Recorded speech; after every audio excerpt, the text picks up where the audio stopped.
When my grandmother turned 85, I asked her a question that changed everything between us. What do you want to be remembered for when you're gone? Her eyes, those warm brown eyes that had watched me grow up, suddenly filled with tears. But they weren't tears of sadness. She smiled and said, "No one has ever asked me that before."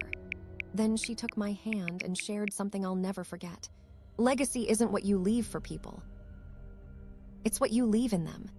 That conversation happened 3 years ago, right before she began the journal that would become her life review, a practice that would transform not just her final years, but mine too. I never planned to make this video. To be honest, I never thought much about legacy or life reviews until that afternoon with my grandmother. Most of us don't, right? We're too busy living to think about how we'll be remembered. But here's what happened. After that initial conversation, my grandmother started keeping what she called her legacy journal. Every Sunday afternoon, she'd sit in her rocking chair by the window and write. Sometimes for 20 minutes, sometimes for hours. When I'd visit, she'd occasionally read passages to me. At first, I listened politely. You know how it is. With family stories you've heard a dozen times. But then something shifted. Her stories weren't just nostalgic memories. They were revelations about purpose, about regret, about what actually matters in the end. I spent so much time worrying about things that never happened, she told me once, and missed so many beautiful moments that were right in front of me. That hit me hard. At 35, I was doing exactly the same thing, worrying about promotions, mortgages, what other people thought of me. Meanwhile, life was happening right now all around me. So what exactly is a life review? It's not just reminiscing or telling old stories. According to psychologists, it's a structured process of reflecting on your life experiences, understanding their meaning, and integrating them into your sense of self. My grandmother didn't know the technical term when she started her journal. She just felt drawn to look back and make sense of her journey. But what she was doing has actually been studied extensively. Dr. Robert Butler, a gerontologist, first identified the life review as a natural process that often happens in older adults. It's not about simply remembering the past. It's about reinterpreting it, finding new meaning in it. For my grandmother, this process became incredibly intentional. I don't want to just drift away, she told me. I want to understand my story before it's finished. And that's the fascinating thing about a life review. It's not just for the end of life. Research shows that periodically reviewing our life journey can increase our sense of purpose at any age. It helps us recognize patterns, appreciate growth, and realign with what truly matters.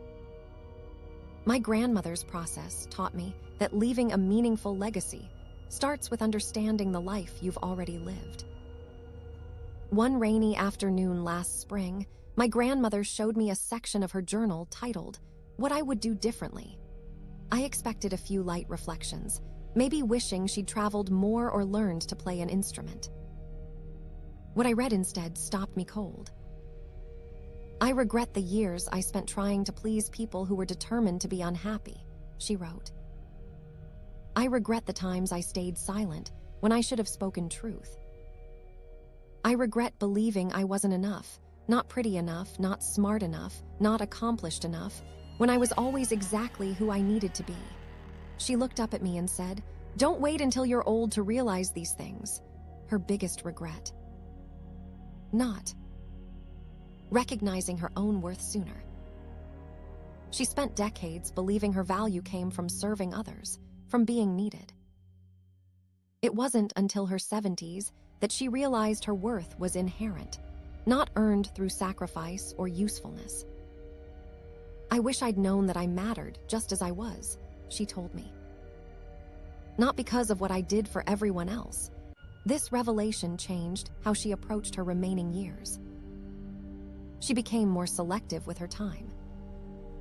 She expressed her opinions more freely. She started painting again, something she'd abandoned in her 20s because someone once told her she had no real talent. When I look at those paintings now, vibrant, imperfect, alive with color, I see her liberation from those regrets. They hang in her living room as daily reminders that it's never too late to reclaim parts of yourself you set aside. The strange thing about life, my grandmother wrote, is that the moments you think will be significant often fade, while the small, ordinary moments become treasures in your memory. This was perhaps the most surprising part of her life review, discovering which experiences had actually shaped her most profoundly. It wasn't her wedding day, or career milestones, or even the birth of her children, though. Those were all important. The moments that surfaced again and again in her journal were quieter, walking home from school with her brother under a canopy of autumn leaves. The smell of bread baking while her mother hummed in the kitchen. Holding my grandfather's hand during a thunderstorm that knocked out power, sitting in darkness, feeling completely safe. These are the moments I come back to, she told me. The ones where I was fully present, fully alive. This realization fundamentally changed how I think about my own life. How many perfect, ordinary moments am I missing while waiting for the big experiences? How often am I physically present, but mentally elsewhere? My grandmother's insight helped me understand that legacy isn't created in grand gestures. It accumulates in small moments of connection, of complete presence with the people we love. No one will remember most of what I accomplished, she said. But they might remember how it felt to be with me, whether they felt heard, valued, loved. That's the legacy that matters. As her journal entries progressed, my grandmother began to identify the core values she hoped would outlive her, the principles she wanted to pass down through generations. This wasn't about money or possessions. In fact, she became increasingly clear that material inheritance was the least important aspect of her legacy. Things are just things, she wrote. Values are the true inheritance. She identified 5 values that had guided her best decisions and that she hoped would continue in our family. First, courage, not fearlessness, but moving forward despite fear. She wrote about leaving her small hometown as a young woman, terrified but determined. About starting over after my grandfather died. About facing her cancer diagnosis with clear-eyed resolve. Second, kindness, not just politeness, but genuine concern for others' well-being. She believed kindness was a form of practical wisdom, not just a nice sentiment. Third, curiosity, the willingness to keep learning, to admit what you don't know. Even in her 80s, she was taking classes, reading widely, questioning her own long-held beliefs. Fourth, resilience, the ability to begin again after loss or failure. Her life had contained plenty of both, but she refused to be defined by them. And finally, integrity, doing what's right even when it costs you something. Standing by your word. Being the same person in private as you are in public. These values saved me when nothing else could, she wrote. If I can pass these down, I'll consider my life well-lived. This part of her legacy work made me question, what values am I living by? What principles would others say guide my actions? And most importantly, are they values worth passing on? One of the most powerful sections of my grandmother's journal focused on relationships. She mapped out the significant connections in her life, family, friends, colleagues, even brief encounters that had stayed with her, and reflected on what each had taught her. We are shaped by our relationships more than anything else, she wrote. Each person who touches our life leaves something behind, and take something with them. She was brutally honest about her failures here, times she'd taken people for granted, held grudges too long, or failed to express love when she had the chance. But she also celebrated the relationships she'd nurtured well. What struck me most was her belief that how we handle relationships forms the most enduring part of our legacy. The ripple effects continue long after we're gone. Think about it, she told me. The way I parented your mother influenced how she parented you, which will influence how you parent your children. 4 generations.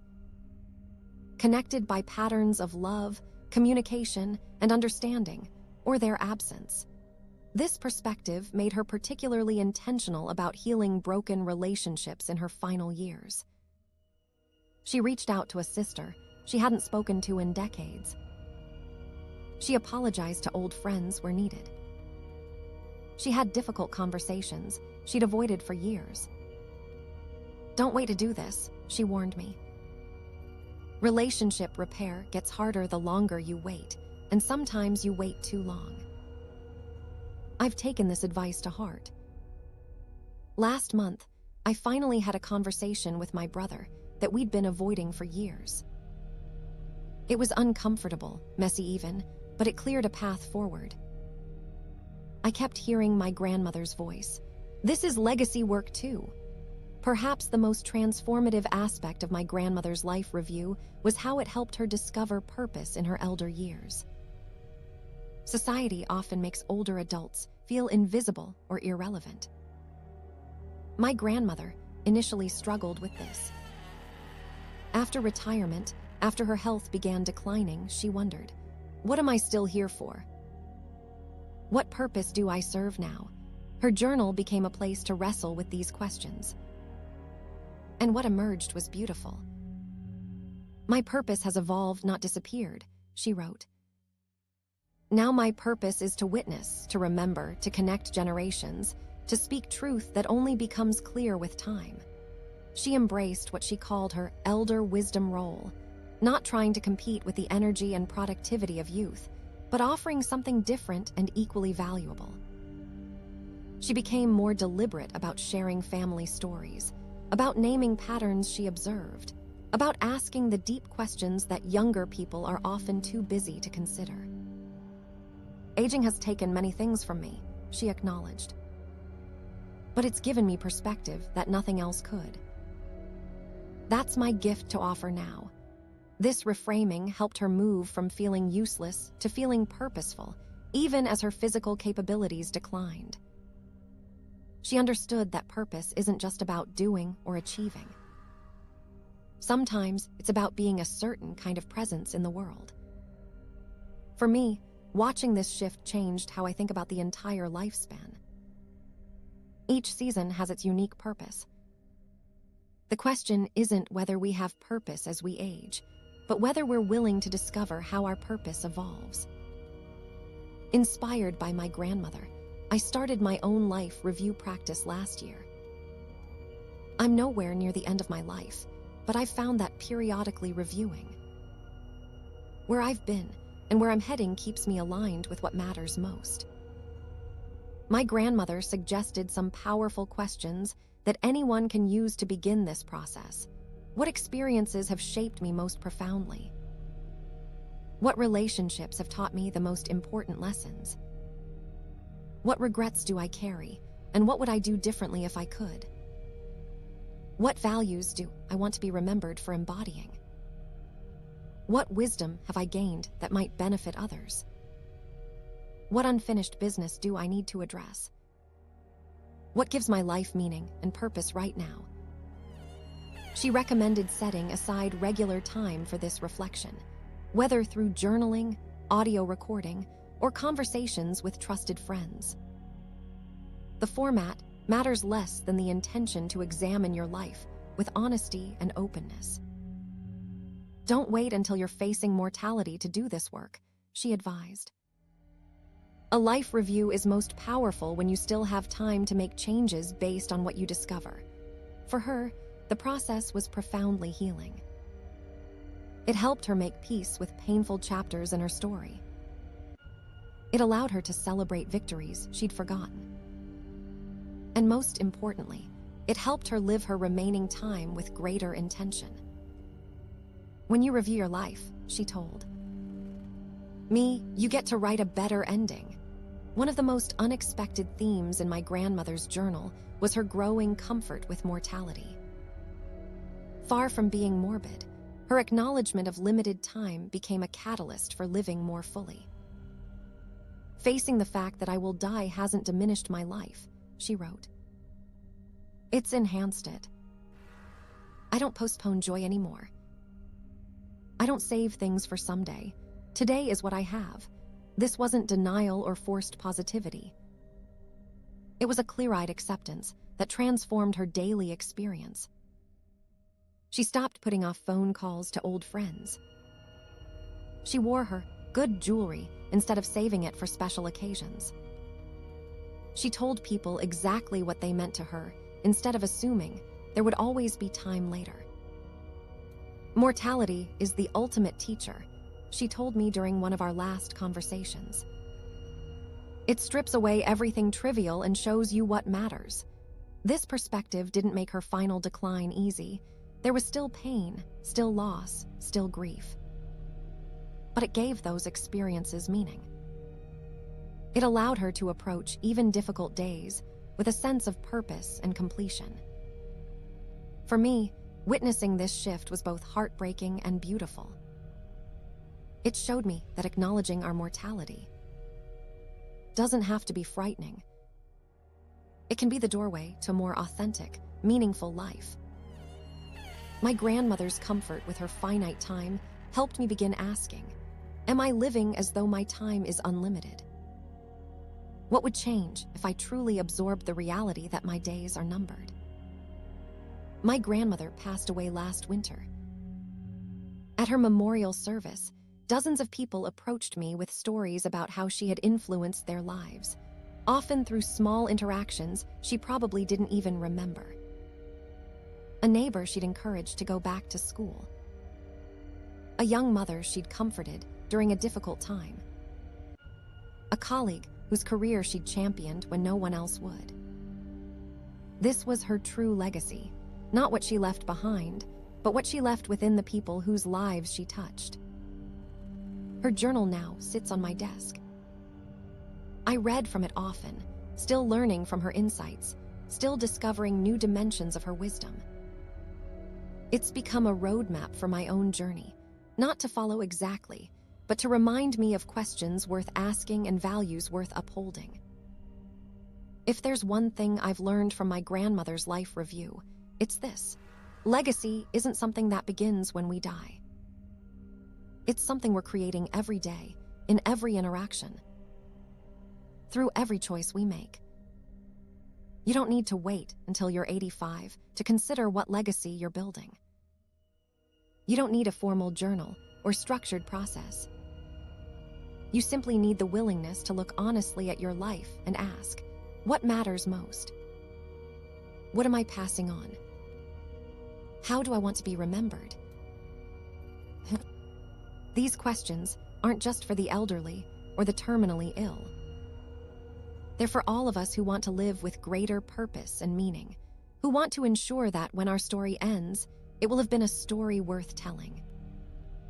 My grandmother's final journal entry, written just weeks before she died, reads, "Remember that you are writing your legacy today. Make it beautiful, make it true, make it kind. And most importantly, make it yours." I share her story now in hopes that it might inspire you to begin your own life review process, whatever stage of life you're in. Because the legacy you leave tomorrow depends on the reflection you're willing to do today. If this video resonated with you, I'd love to hear your thoughts in the comments. What legacy are you hoping to create? What questions are you asking about your own life journey? And if you've done your own life review work, what insights have you gained? Thank you for listening to my grandmother's story and mine. By hearing it, you've now become part of this legacy too. That's how it works. We touch each other's lives, we share what we've learned, and together we create meaning that outlasts us all.